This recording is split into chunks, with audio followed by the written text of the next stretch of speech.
Our church, Triumphant Love Lutheran in Austin, Texas, has a new mission statement. The leaders of this church spent many hours in discernment and deliberation to arrive at the following mission or purpose statement, which is to inspire people to live boldly in God's triumphant love. Today, I'd like to break this down for you. One of the definitions of inspire is to inhale.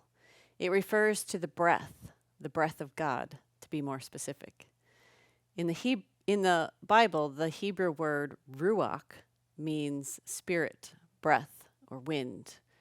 When spoken, the word engages one's breath and lungs.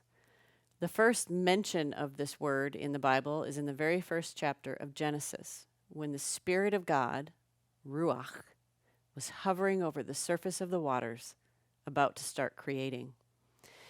It is the ruach, the living spirit, that gives life.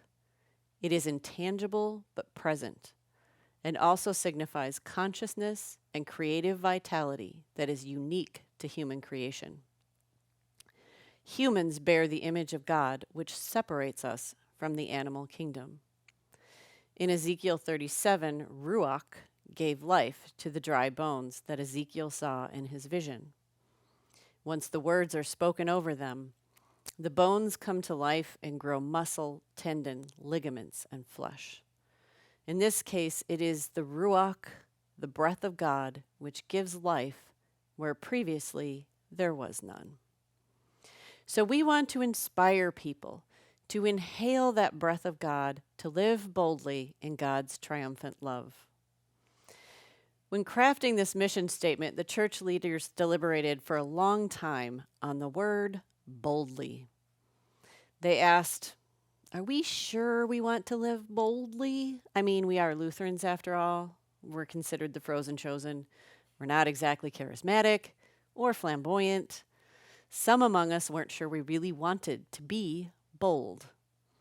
Does that imply that we will aggressively pursue people for the glory of God? Some of us really hope not. And we weren't sure we really wanted to imply that people should do that. But what good is living if you're just going to half-ass it? If you want to run with the big dogs, you got to get off the porch. What we don't want is for people to be just surviving life. We want to really live it. We're not interested in lukewarm, mediocre faith. Often Jesus would say to people, your faith has made you well. But when he said that to people, they had taken a great risk.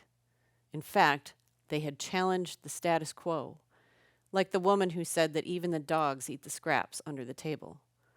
Jesus told that Canaanite woman that he only came for the people of Israel, not for her.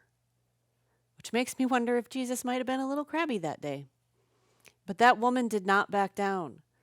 She wanted healing for her daughter, and she would not stop until she got it, no matter what anyone said, even Jesus. Now that's bold faith, for which Jesus commended her and healed her daughter. And then there's the woman who had been hemorrhaging for 12 years, who went up to Jesus to simply touch the hem of his cloak, and as soon as she did, she was immediately healed. But she broke religious laws to do that. She was considered unclean because she was bleeding. According to the law, she should not have been with other people. She should have been secluded by herself. She had exhausted all other means of healing. Jesus was her last hope. By touching Jesus, technically, she would have made him unclean. She risked a lot that day to do what she did, but again, bold faith does not back down. It persists until the goal is met. And because of that faith, Jesus said to her, daughter, your faith has made you well. Go in peace. People who are bold know their worth. The Canaanite woman would not accept Jesus' statement that he came only for the Israelites. She knew that her and her daughter were worthy of healing. The bleeding woman also didn't accept the stigma and her diminished station in society because she was bleeding. Both of those women were bold enough to pursue Jesus for healing and to know their own worth. So what would it look like for you to have bold faith? What would your life look like if you lived more boldly? What laws would you challenge? What insults or persecution are you willing to endure for the sake of a better world, a better life, or healing?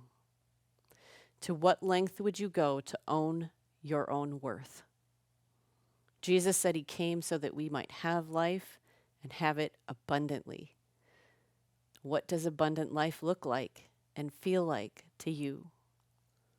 Are you willing to be bold about your faith and to live abundantly? If you have answers to any of these questions, or if you simply have more questions, please leave a comment below and I'll respond as soon as I can. Thanks again for tuning in to the Barefoot Deacon.